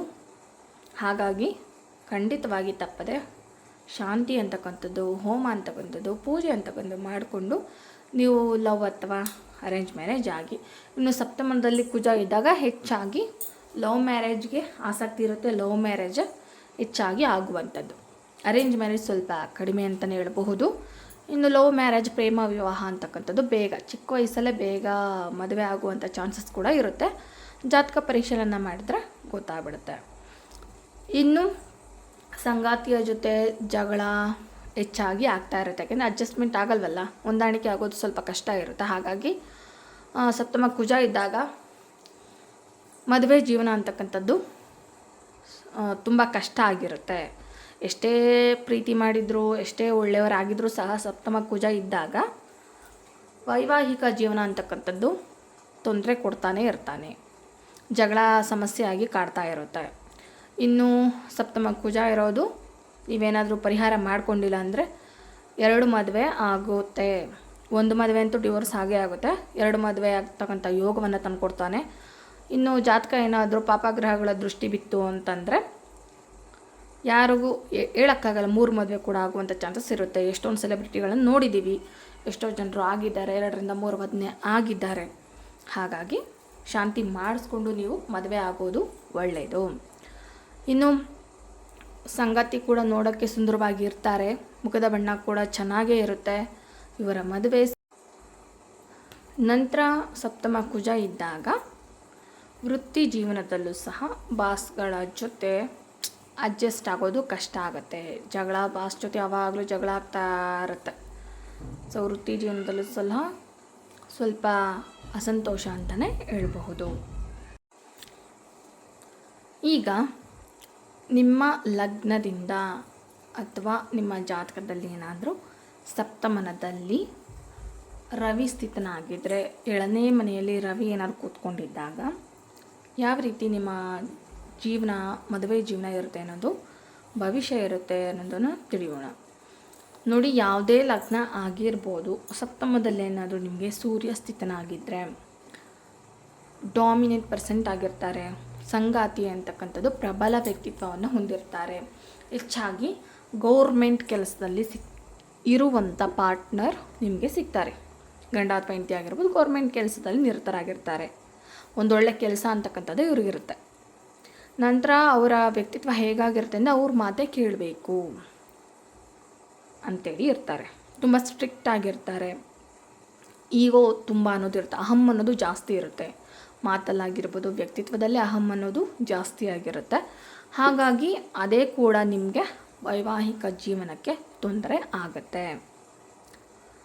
ನಂತರ ಇನ್ನೂ ಯಾವಾಗಲೂ ಮಿಸ್ಅಂಡರ್ಸ್ಟ್ಯಾಂಡಿಂಗ್ ಆಗ್ತಾ ಇರುತ್ತೆ ವೈವಾಹಿಕ ಜೀವನದಲ್ಲಿ. ಒಳ್ಳೆ ಕೆಲಸ ಇರುತ್ತೆ, ಉದ್ಯೋಗ ಇರುತ್ತೆ, ದುಡ್ಡಿನಿಂದ ಚೆನ್ನಾಗೇ ಇರುವಂಥ ಪಾರ್ಟ್ನರ್ ನಿಮಗೆ ಸಿಗ್ತಾರೆ. ಆದರೆ ಅಂಡರ್ಸ್ಟ್ಯಾಂಡಿಂಗ್ ಕಷ್ಟ ಇರುತ್ತೆ. ನೀವೇನು ಹೇಳಿದ್ರೆ ಅವರೇನೋ ಇನ್ನೊಂದು ಅರ್ಥ ಮಾಡ್ಕೊಂಡಿರ್ತಾರೆ. ಈ ರೀತಿ ಪ್ರಾಬ್ಲಮ್ಸ್ ಆಗುತ್ತೆ. ಇನ್ನು ಇವರ ಪಾರ್ಟ್ನರಿಂದ ನಿಮಗೆ ಒಂದೊಳ್ಳೆ ಹೆಸರು ಅಂತಕ್ಕಂಥ ಸಮಾಜದಲ್ಲಿ ನಿಮಗೆ ಸಿಗುತ್ತೆ. ಇನ್ನು ನೋಡಲಿಕ್ಕೆ ಕೂಡ ಸುಂದರವಾಗಿ ಇರ್ತಾರೆ. ಸುಂದರವಾದಂಥ ಪಾರ್ಟ್ನರ್ ನಿಮಗೆ ಸಿಗುವಂಥದ್ದು. ಇನ್ನು ಆತ್ಮವಿಶ್ವಾಸ, ಕಾನ್ಫಿಡೆನ್ಸ್ ಅಂತಕ್ಕಂಥದ್ದು ಇವರಿಗೆ ಹೆಚ್ಚಾಗಿರುತ್ತೆ. ಇನ್ನು ನೋಡಲಿಕ್ಕೆ ಸ್ವಲ್ಪ ದುಂಡಿಗೆ ಇರ್ತಾರೆ, ಗೋಧಿ ಬಣ್ಣವನ್ನು ಹೊಂದಿರ್ತಾರೆ. ಆಗಲೇ ತಿಳಿಸಿದಂತೆ ಗೌರ್ಮೆಂಟ್ ಕೆಲಸ, ಸಪ್ತಮದಲ್ಲಿ ನಿಮಗೇನಾದ್ರು ಗುರು ಸ್ಥಿತನಾಗಿದ್ದರೆ ನೋಡಿ, ಸಪ್ತಮದಲ್ಲಿ ಆಗಲೇ ತಿಳಿಸಿದಂತೆ ಸಪ್ತಮದಲ್ಲಿ ಏನಾದರೂ ನಿಮಗೆ 7ನೇ ಮನೆಯಲ್ಲಿ ಸೂರ್ಯ ಸ್ಥಿತನಾಗಿದ್ದರೆ 100% ನಿಮಗೆ ಸಿಗುವಂಥ ಪಾರ್ಟ್ನರ್ಗೆ ಗೌರ್ಮೆಂಟ್ ಕೆಲಸ ಇರುತ್ತೆ. ಸರ್ಕಾರಿ ಉದ್ಯೋಗದಲ್ಲಿ ಅವರು ತೊಡಗಿಸಿಕೊಂಡಿರ್ತಾರೆ. ಸರ್ಕಾರಿ ಕ್ಷೇತ್ರದಲ್ಲಿ ಪೊಲಿಟಿಷಿಯನ್ಸ್ ಕೂಡ ಸಿಗಬಹುದು. ನಿಮ್ಮ ಅದೃಷ್ಟ ಹೇಳಲಿಕ್ಕೆ ಆಗೋದಿಲ್ಲ. ಯಾವುದೇ ರೀತಿ ಯಾವುದೋ ಒಂದು ಚಿಕ್ಕ ಕೆಲಸ ಆದರೂ ಕೂಡ ಸರ್ಕಾರಿ ಕ್ಷೇತ್ರದಲ್ಲಿ ಅವರು ಹೆಸರನ್ನು ಪಡೆದಿರ್ತಾರೆ. ಚೆನ್ನಾಗಿ ಗುಣವನ್ನು ಹೊಂದಿರ್ತಾರೆ. ಆದರೆ ವೈವಾಹಿಕ ಜೀವನದಲ್ಲಿ ಯಾವುದು ತೊಂದರೆ ಆಗುತ್ತೆ ಅಂದರೆ ಅಂಡರ್ಸ್ಟ್ಯಾಂಡಿಂಗ್ ಕಡಿಮೆ, ಮುಂಗೋಪ ಜಾಸ್ತಿ, ಯಾರ ಮಾತು ಕೇಳೋದಿಲ್ಲ. ಗಂಡ ಅಥವಾ ಹೆಂಡತಿ ಯಾರೇ ಆಗಿದ್ರೂ ಮದುವೆ ಮಾಡಿಕೊಂಡ್ರೆ ಸಪ್ತಮದಲ್ಲಿ ಸೂರ್ಯ ಇದ್ದಾಗ ಯಾರ ಮಾತು ಕೇಳಲ್ಲ. ಅವ್ರ ಮಾತೆ ಇಡೀ ಮನೆ ಮಂದಿ ಎಲ್ಲ ಕೇಳಬೇಕು. ಆ ರೀತಿ ಅವರ ಮೈಂಡ್ಸೆಟ್ ಹಾಗೂ ಗುಣಗಳು, ವ್ಯಕ್ತಿತ್ವ ಅಂತಕ್ಕಂಥದ್ದು ಇರುತ್ತೆ. ಹೀಗಾಗಿ ಇದು ಮನೆ ಮಂದಿಗೆಲ್ಲ ಇಷ್ಟ ಆಗೋದು. ಯಾಕೆಂದರೆ ಮನೆಯಲ್ಲಿ ಹಿರಿಯರು ಇದ್ದೇ ಇರ್ತಾರೆ. ಹಾಗಾಗಿ ಜಾತಕವನ್ನು ಹೊಂದಾಣಿಕೆ ಚೆನ್ನಾಗಿ ಮಾಡಿಸ್ಕೊಂಡ ನಂತರ ಮದುವೆಯಾಗಿ ಈ ರೀತಿ ಸಪ್ತಮದಲ್ಲಿ ಸೂರ್ಯ ಇದ್ದಾಗ ಈ ರೀತಿ ವ್ಯಕ್ತಿತ್ವ ಗುಣಗಳು ಇರೋದ್ರಿಂದನೇ ಅದೇ ಅವರಿಗೆ ವೈವಾಹಿಕ ಜೀವನಕ್ಕೆ ಮುಳುವಾಗುತ್ತೆ. ಇವ್ರನ್ನ ಅರ್ಥ ಮಾಡ್ಕೊಳ್ಳೋಕ್ಕೆ ತುಂಬ ಕಷ್ಟ ಆಗಿರುತ್ತೆ. ಮದುವೆ ಆಗಿಬಿಡ್ತಾರೆ, ಮದುವೆ ಆದ ನಂತರ ಕಷ್ಟ ಆಗುತ್ತೆ. ಹಾಗಾಗಿ ರವಿ ಕೂಡ ಪಾಪಗ್ರಹ ಆಗಿರೋದ್ರಿಂದ ಶಾಂತಿ ಮಾಡಿಸ್ಕೊಳ್ಳೋದು, ಜಾತಕಗಳ ಹೊಂದಾಣಿಕೆ ಅಗತ್ಯ. ಪ್ರೇಮ ವಿವಾಹ ಬೇಡ ಅಂತಲೇ ಹೇಳ್ತೀನಿ. ಯಾಕೆ ಅಂದರೆ ಸಪ್ತಮದ ಸೂರ್ಯ ಲವ್ ಮ್ಯಾರೇಜ್ ಆದರೆ ಫೇಲ್ಯೂರ್ ಜಾಸ್ತಿ ಆಗುತ್ತೆ. ಹಾಗಾಗಿ ಆದಷ್ಟು ಅರೇಂಜ್ ಮ್ಯಾರೇಜ್ ಆಗಿ, ಬಟ್ ಎಲ್ಲದಕ್ಕಿಂತ ಲವ್ ಆರ್ ಅರೇಂಜ್ ಮ್ಯಾರೇಜ್ ಇದ್ದರೂ ಸಹ ಜಾತಕಗಳ ಹೊಂದಾಣಿಕೆ, ಸಾಲಾವಳಿ ಅಂತಕ್ಕಂಥದ್ದು ತುಂಬಾ ಇಂಪಾರ್ಟೆಂಟ್. ಇಲ್ಲಾಂದರೆ ಇವ್ರಿಗೂ ಸಹ ಸಪ್ತಮದಲ್ಲಿ ಸೂರ್ಯ ಇರೋದು ಅಶುಭ, ವಿಚ್ಛೇದನ ಆಗುವಂಥ ಚಾನ್ಸಸ್ ಜಾಸ್ತಿನೇ ಇರುತ್ತೆ. ಇಲ್ಲಾಂದರೆ ಸಪ್ರೇಟ್ ಆಗಿರ್ತಾರೆ ಗಂಡ ಹೆಂಡತಿ, ಏನೋ ಒಂದು ಸಮಸ್ಯೆ, ಚಿಕ್ಕ ಒಂದು ಸಮಸ್ಯೆ ದೊಡ್ಡ ಮಟ್ಟಕ್ಕೆ ತೀರ್ಕೊಂಡು ವಿಚ್ಛೇದನ ಆಗುವಂಥದ್ದು, ಅಥವಾ ಗಂಡ ಹೆಂಡತಿ ಇಬ್ಬರು ದೂರ ಇರುವಂಥ ಸಂದರ್ಭಗಳು ಬರುತ್ತೆ. ಹಾಗಾಗಿ ಜಾತಕ ವಿಶ್ಲೇಷಣೆ ಮಾಡಿಸ್ಕೊಂಡ ನಂತರವೇ, ಶಾಂತಿಗಳನ್ನು ಮಾಡಿಸ್ಕೊಂಡ ನಂತರವೇ ಸಪ್ತಮದಲ್ಲಿ ಸೂರ್ಯ ಇದ್ದಾಗ ನೀವು ವಿವಾಹ ಆಗೋದು ಒಳ್ಳೆಯದು. ಇದೊಂದು ವಿವಾಹದಲ್ಲಿ ತೊಂದರೆ ಅನ್ನೋದು ಬಿಟ್ಟರೆ, ಶಾಂತಿ ಮಾಡಿಸ್ಕೊಂಡ್ಬಿಟ್ರೆ ಮುಗೀತು. ಆದರೆ ಒಳ್ಳೆಯ ವ್ಯಕ್ತಿ ಆಗಿರೋದ್ರಿಂದ ವಿವಾಹದ ನಂತರ ಅದೃಷ್ಟ ಅಂತಕ್ಕಂಥದ್ದು ಇವ್ರಿಗೂ ಸಹ ಒಲಿಯುತ್ತೆ. ಬಟ್ ಯಾವಾಗಲೂ ಅಂಡರ್ಸ್ಟ್ಯಾಂಡಿಂಗ್ ಪ್ರಾಬ್ಲಮ್ ಆಗ್ತಾ ಇರುತ್ತೆ, ಈಗೋ ಕ್ಲಾಶಸ್ ಆಗ್ತಾ ಇರುತ್ತೆ. ಗಂಡ ಅಥವಾ ಹೆಂಡತಿಗೆ ಏನಾದರೂ ಹೇಳಿದ್ರೆ ನಿನ್ನ ಮಾತು ಯಾಕೆ ಕೇಳಬೇಕು, ನಾನು ಹೇಳಿದ್ದು ಕರೆಕ್ಟು, ನನ್ನ ಮಾತು ಕೇಳು, ಈ ರೀತಿಯಾಗಿ ದರ್ಪವನ್ನು ತೋರಿಸುವಂಥ ಪಾರ್ಟ್ನರ್ ಇವ್ರಿಗೆ ಸಿಗ್ತಾರೆ. ಹಾಗಾಗಿ ಕ್ಲಾಶ್ ಆಗ್ತಾ ಇರುತ್ತೆ, ನೆಮ್ಮದಿ ಸಂತೋಷ ಅಂತಕ್ಕಂಥದ್ದು ಕಡಿಮೆ ಇರುತ್ತೆ. ಇನ್ನು ಇವರ ವ್ಯಕ್ತಿತ್ವ ಆಕರ್ಷಕವಾಗಿರುತ್ತೆ, ತೇಜಸ್ವಿ, ಸ್ವಾಭಿಮಾನಿ, ಆತ್ಮವಿಶ್ವಾಸ ಅಂತಕ್ಕಂಥದ್ದು ಹೆಚ್ಚಾಗಿ ಇರುತ್ತೆ. ಬೇರೆಯವರ ಅಡಿ ಕೆಲಸ ಮಾಡೋದಕ್ಕೆ ಇವರು ಇಷ್ಟಪಡೋದಿಲ್ಲ. ಇನ್ನು ಇವರಿಗೆ ಸರ್ಕಾರಿ ಕ್ಷೇತ್ರದಲ್ಲಿ ಹೆಚ್ಚು ಸಫಲತೆಯನ್ನು ಕಂಡುಬರುವಂಥದ್ದು. ಇನ್ನು ಸಪ್ತಮದಲ್ಲಿ ಸೂರ್ಯ ಇದ್ದಾಗ ಸರ್ಕಾರಿ ಕೆಲಸಕ್ಕೆ ನೀವು ಕೂಡ ಟ್ರೈ ಮಾಡಿದ್ರೆ ಖಂಡಿತ ಗೌರ್ಮೆಂಟ್ ಕೆಲಸ ಅಂತಕ್ಕಂಥದ್ದು ಸಿಗುತ್ತೆ. ನಂತರ ಇನ್ನು ಬೇರೆಯವರ ಅಂಡರಲ್ಲಿ ಕೆಲಸ ಮಾಡೋದಕ್ಕೂ ಸಹ ಇವರು ಇಷ್ಟಪಡೋದಿಲ್ಲ. ಸರ್ಕಾರಿ ಕ್ಷೇತ್ರದಲ್ಲಿ ಯಶಸ್ಸು ಅಂತಕ್ಕಂಥದ್ದು ಸಿಗುತ್ತೆ. ಹಾಗೆ ತಪ್ಪದೆ ಟ್ರೈ ಮಾಡಿ ಅಂತ ಹೇಳ್ತಾ, ನಾಯಕತ್ವ ಗುಣ ಇವ್ರಿಗಿರುತ್ತೆ. ಸ್ವಲ್ಪ ಅಹಂಕಾರಿ ವ್ಯಕ್ತಿತ್ವವನ್ನು ಹೊಂದಿರ್ತಾರೆ. ವ್ಯವಹಾರ ಕುಶಲತೆ ಚೆನ್ನಾಗೇ ಇರುತ್ತೆ. ಹಾಗೆ ಸಾಮಾಜಿಕ ಪ್ರತಿಷ್ಠೆ ಅಂತಕ್ಕಂಥದ್ದು ಇವರಿಗೆ ಮದುವೆ ಆದ ನಂತರ ಚೆನ್ನಾಗಿರುತ್ತೆ. ಒಳ್ಳೆಯ ಹೆಸರು, ನೇಮ್ ಆ್ಯಂಡ್ ಫೇಮ್ ಕೂಡ ಇರುತ್ತೆ. ಇನ್ನು ಸಪ್ತಮದಲ್ಲಿ ಸೂರ್ಯ ಇದ್ದಾಗ ಸೋಲನ್ನು ಒಪ್ಪಿಕೊಳ್ಳೋದಿಲ್ಲ. ಸೋಲನ್ನು ಒಪ್ಪಿಕೊಳ್ಳದೆ ಮುನ್ನಡೆಯುವಂಥ ಗುಣ ಹೊಂದಿರೋದ್ರಿಂದ ಒಂದಷ್ಟು ವೈವಾಹಿಕ ಜೀವನದಲ್ಲಿ ಸಮಸ್ಯೆ ಅಂತಕ್ಕಂಥದ್ದು ಆಗುತ್ತೆ. ಇನ್ನು ಜೀವನದಲ್ಲಿ ಯಶಸ್ಸನ್ನು ಪಡೆಯುವಂಥ ಆಸೆ ಇಟ್ಕೊಂಡಿದ್ರೆ ಮೊದಲನೇದಾಗಿ ಶಾಂತಿ ಪೂಜೆಗಳನ್ನು ಮಾಡಿಸ್ಕೊಂಡು ನಂತರ ಮದುವೆ ಆಗಿ ಅಂತಲೇ ಹೇಳ್ತೀನಿ. ನಂತರ ಯಾವುದೇ ಲಗ್ನ ಆಗಿರ್ಬೋದು, ಸಪ್ತಮದಲ್ಲಿ ಏನಾದರೂ ನಿಮಗೆ ಚಂದ್ರ ಇದ್ದರೆ ಯಾವ ರೀತಿ ಫಲ ಇರುತ್ತೆ ಅಂತಕ್ಕಂಥದ್ದನ್ನು ತಿಳಿಯೋಣ. ನೋಡಿ, ಸಪ್ತಮದಲ್ಲಿ ಚಂದ್ರ ಇದ್ದಾಗ ನೋಡೋದಕ್ಕೆ ತುಂಬ ಆಕರ್ಷಕವಾಗಿರ್ತಾರೆ, ತುಂಬ ಚೆನ್ನಾಗಿರ್ತಾರೆ. ಕೆಲವ್ರು ನೋಡಿದ ತಕ್ಷಣವೇ ಅನಿಸುತ್ತೆ ತುಂಬ ಚೆನ್ನಾಗಿದ್ದಾರೆ, ಕ್ಯೂಟ್ ಆಗಿದ್ದಾರೆ, ಇಷ್ಟೊಂದು ಬ್ಯೂಟಿಫುಲ್ ಆಗಿದ್ದಾರೆ ಅಂತ ಅನಿಸುತ್ತಲ್ವ. ಆ ರೀತಿ ಸಪ್ತಮದಲ್ಲಿ ಚಂದ್ರ ಇದ್ದಾಗ ತುಂಬ ಇನ್ನೋಸೆಂಟ್ ಅಂತಾರಲ್ಲ, ಸಾಧು ಸರಳ ವ್ಯಕ್ತಿ ಅಂತೇಳಿ ಅಂತಹ ವ್ಯಕ್ತಿಯವರಿಗೆ ಪಾರ್ಟ್ನರ್ ಆಗಿ ಸಿಗ್ತಾರೆ. ಗಂಡ ಅಥವಾ ಹೆಂಡತಿ ನೋಡ್ಲಿಕ್ಕೆ ಮಾತ್ರ ತುಂಬಾ ಚೆನ್ನಾಗಿರ್ತಾರೆ. ಚಂದಮಾಮ ಹೇಗೆ ನೋಡೋಕ್ಕಿರ್ತಾರೋ ನೋಡಿ, ಆ ರೀತಿ ಹೋಲಿಕೆನೇ ಮಾಡ್ಬೋದು, ಅಷ್ಟು ಚೆನ್ನಾಗಿರ್ತಾರೆ ಅವರು. ಇನ್ನು ಸಪ್ತಮದಲ್ಲಿ ಚಂದ್ರ ಇರೋದು ಕೂಡ ವೈವಾಹಿಕ ಜೀವನಕ್ಕೆ ಒಳ್ಳೆಯದು. ನಂತರ ಇವರು ಇಷ್ಟಪಟ್ಟ ಹಾಗೆ ಸಂಗಾತಿ ಸಿಗ್ತಾರೆ. ಯಾರಿಗಾದ್ರೂ ಒಬ್ಬರು ಆಸೆ ಇರುತ್ತಲ್ಲ ಕಾಮನ್ ಆಗಿ, ನನಗಿಂತ ಹುಡುಗ ಅಥವಾ ಹುಡುಗಿ ಈ ರೀತಿ ಇರಬೇಕು. ಕೆಲವ್ರಿಗೆ ಇರ್ತಾರೆ ಹುಚ್ಚುಚ್ಚು ಆಸೆಗಳು, ಕಣ್ಣು ಹೀಗಿರಬೇಕು, ಮುಖ ಹೀಗಿರಬೇಕು, ನೋಡೋಕ್ಕೆ ಹೀಗಿರಬೇಕು, ಹೈಟು ಮತ್ತು ಎತ್ತರ ಹೀಗಿರಬೇಕು, ವೆಯ್ಟ್ ಹೀಗಿರಬೇಕು ಅಂತೇಳಿ ಏನು ಆಸೆ ಕಂಡಿರ್ತಾರೆ. ಆ ರೀತಿಯಾಗಿ ಸಪ್ತಮದಲ್ಲಿ ಚಂದ್ರ ಇದ್ದಾಗ ನಿಮಗೆ ಅಂಥ ಪಾರ್ಟ್ನರೇ ನಿಮಗೆ ಸಂಗಾತಿಯಾಗಿ ಸಿಗ್ತಾರೆ. ಇನ್ನು ಸಪ್ತಮದಲ್ಲಿ ಚಂದ್ರ ಇರೋದ್ರಿಂದ ಪಾರ್ಟ್ನರ್ಶಿಪ್ ಬಿಸ್ನೆಸ್ಗೆ ತುಂಬಾ ಒಳ್ಳೆಯದು. ಚಂದ್ರ ಶುಭ ಗ್ರಹ ಆಗಿರೋದ್ರಿಂದ ನಿಮಗೆ ಒಳ್ಳೆ ಫಲಗಳನ್ನು ತಂದುಕೊಡ್ತಾನೆ. ಯಾಕೆಂದರೆ ಆಗಲೇ ತಿಳಿಸಿದಂತೆ ಸಪ್ತಮ ಸ್ಥಾನ ಯಾಕೆ ಇಂಪಾರ್ಟೆಂಟ್, ಯಾಕೆ ನೋಡಬೇಕು ಅಂತೆಲ್ಲ ಹೇಳಿದ್ನಲ್ವ. ಪಾರ್ಟ್ನರ್ಶಿಪ್ ಬಿಸ್ನೆಸ್ಗೂ ಕೂಡ ಸಪ್ತಮ ಸ್ಥಾನ ಅಂತಕ್ಕಂಥ ತುಂಬಾ ಇಂಪಾರ್ಟೆಂಟ್ ಆಗುತ್ತೆ. ಹಾಗಾಗಿ ಇಲ್ಲಿ ಚಂದ್ರ ಸ್ಥಿತನಾಗಿದ್ದರೆ ಯಾವುದೇ ರೀತಿ ಬಿಸ್ನೆಸ್ ಮಾಡಿದ್ರೂ ಸಹ ಲಾಭವನ್ನು ತಂದುಕೊಡುವಂಥದ್ದು. ಇನ್ನು ಆ ದುಡ್ಡಿನ ಸಮಸ್ಯೆ ಇರೋದಿಲ್ಲ. ದಿನನಿತ್ಯದ ಆದಾಯ ನಿಮಗೆ ತುಂಬ ಚೆನ್ನಾಗಿರುತ್ತೆ. ಇನ್ನು ಮನಮೋಹಕ ವ್ಯಕ್ತಿತ್ವ ಅಂತಕ್ಕಂಥದ್ದು ಇವರಿಗಿರುತ್ತೆ. ಯಾವಾಗಲೂ ಹೊಳೆಯುವಂಥ ಮುಖ, ಕಣ್ಣುಗಳು ಇವ್ರಿಗಿರುತ್ತೆ. ಹಾಗೆ ಮಾತು ಮೃದುವಾಗಿರುತ್ತೆ. ಮಾತಿನ ಕೌಶಲ್ಯ ಅಂತಕ್ಕಂಥದ್ದು ತುಂಬ ಚೆನ್ನಾಗಿರುತ್ತೆ. ಕೆಲವ್ರು ಇರ್ತಾರೆ, ಬಾ ಬಿಟ್ಟರೆ ಅಪ್ಪ ಅಂತ ಬಜಾರಿನ ಕಟ್ಕೊಂಡೆ ಇಷ್ಟು ಮಾತಾಡ್ತಾಳೆ ಅಂತ ಹೇಳ್ತಾರಲ್ವ. ಆದರೆ ಈ ಸಪ್ತಮದಲ್ಲಿ ಚಂದ್ರ ಇದ್ದಾಗ ಮೃದು ಸ್ವಭಾವಿಗಳು ಸಿಗ್ತಾರೆ. ಇನ್ನು ಸಪ್ತಮದಲ್ಲಿ ಚಂದ್ರ ಸ್ಥಿತನಾಗಿದ್ದಾಗ ಕೆಲವ್ರು ಹೇಳ್ತಾರಲ್ಲ, ದೇವತೆ ಅಂತ ಹೆಂಡತಿ ಸಿಕ್ಕಿದ್ರಪ್ಪ, ಏಂಜಲ್ ಥರ ಇದ್ದಾಳೆ ಅಂಥ ಪಾರ್ಟ್ನರ್ ನಿಮಗೆ ಸಿಗುವಂಥದ್ದು. ನೋಡಲಿಕ್ಕೆ ಅಷ್ಟು ಆಕರ್ಷಕ ಅಂಥದ್ದು ಇರುತ್ತೆ. ತುಂಬಾ ಚೆನ್ನಾಗಿರ್ತಾರೆ ನೋಡೋದಕ್ಕೆ ಮಾತ್ರ. ಅಂಥ ವ್ಯಕ್ತಿ ನಿಮಗೆ ಸಂಗಾತಿಯಾಗಿ ಸಿಗ್ತಾರೆ. ಇನ್ನು ತುಂಬ ಕೇರ್ ಮಾಡೋರು ಸಿಗ್ತಾರೆ. ಯಾಕೆಂದರೆ ಚಂದ್ರ ತಾಯಿಯನ್ನು ಸೂಚಿಸುವಂಥ ಗ್ರಹ. ಹಾಗಾಗಿ ತಾಯಿ ಅಂದರೆ ಏನು, ಎಲ್ಲರನ್ನ ಕೇರ್ ಮಾಡೋದು, ಕೇರ್ ಟೇಕರ್ ಆಗಿರ್ತಾಳೆ ಅಲ್ವಾ. ಆ ರೀತಿಯಾಗಿ ಒಬ್ಬ ಸೆಕೆಂಡ್ ಮದರ್ ಅಂತ ಹೇಳ್ಬೋದು. ಆ ರೀತಿಯಾಗಿ ನಿಮಗೆ ಒಳ್ಳೆ ಪಾರ್ಟ್ನರ್ ಅಂತಕ್ಕಂಥದ್ದು ಸಪ್ತಮದಲ್ಲಿ ಚಂದ್ರ ಇದ್ದಾಗ ಸಿಗ್ತಾರೆ. ಮಾತು ಮೃದುವಾಗಿರುತ್ತೆ, ಮಾತಿನ ಕೌಶಲ್ಯ ತುಂಬಾ ಚೆನ್ನಾಗಿರುತ್ತೆ. ಇನ್ನು ಸೆಕೆಂಡ್ ಮದರ್ ಅಂತ ಟ್ರೀಟ್ ಮಾಡ್ತಾರೆ. ಇನ್ನು ಸಂಗಾತಿ ಕೂಡ ನೋಡೋಕ್ಕೆ ತುಂಬ ಆಕರ್ಷಕವಾಗಿರುತ್ತೆ. ಹಣದ ಚಲಾವಣೆಗೆ ಆ್ಯಂಡ್ ಒಬ್ಬ ಫೈನಾನ್ಷಿಯಲ್ ಸಪೋರ್ಟ್ ಅಂತಕ್ಕಂಥದ್ದು ನಿಮಗೆ ಮದುವೆ ನಂತರ ಪಾರ್ಟ್ನರ್ ನಿಮಗೆ ಮಾಡಿಕೊಡ್ತಾರೆ. ಇನ್ನು ಈ ಮಾಹಿತಿಗೆ ಸಂಬಂಧಪಟ್ಟಂತೆ ನಿಮಗೇನಾದರೂ ಸಂದೇಹಗಳಿದ್ದಲ್ಲಿ ಕಾಮೆಂಟಲ್ಲಿ ಕೇಳಬಹುದು. ನಾನು ಖಂಡಿತ ಉತ್ತರ ಕೊಡ್ತೀನಿ. ಮತ್ತು ಮುಂದಿನ ವಿಡಿಯೋದಲ್ಲಿ ಸಿಗ್ತೀನಿ. ನಮಸ್ಕಾರ.